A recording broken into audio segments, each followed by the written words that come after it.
So let's fire up a render and we're going to see what this looks like.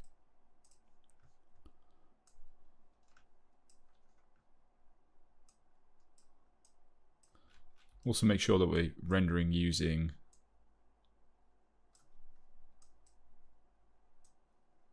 the render cam animated, like so. Just gonna hit re-render there.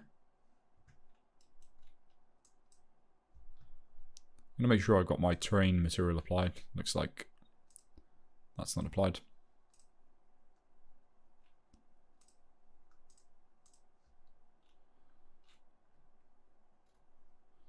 There you go, that's covering up the ground. It's looking pretty cool.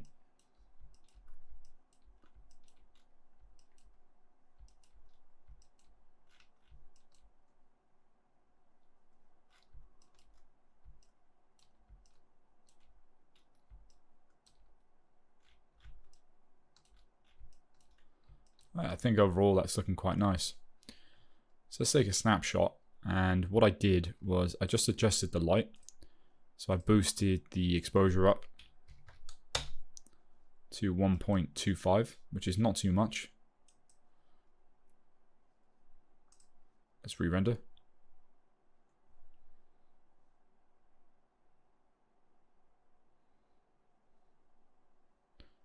So I'm just going to switch between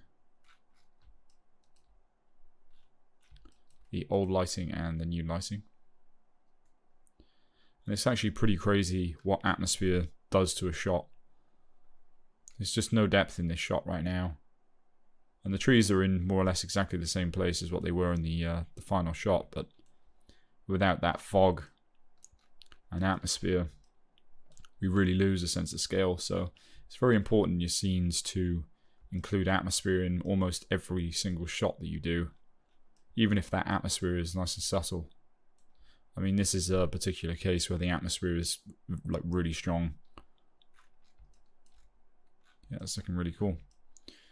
One thing we'll do is I'm just going to switch between them so you can see the difference. I also rotated this HDRI by 90 degrees, which I felt gave me slightly nicer lighting angle.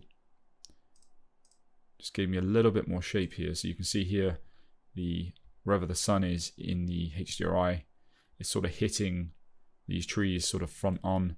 I just wanted to hit them sort of maybe at a 45-degree angle just to get more of a highlight, just like that. That really helps it sort of stand out a little bit more, gives it a lot more shape. You see some nice detail being picked up here. So if we switch, the light is hitting this palm tree front on, and in this, sort of hitting just the edges of the trees, which is really nice. What we can do as well is disable the background. I don't want to see that. So I'm just going to turn off enable background.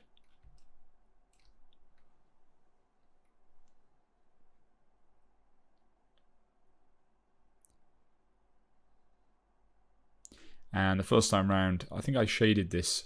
I shaded this tree like a lighter color. I just increased the gamma, but I actually think I prefer the version that we've done here.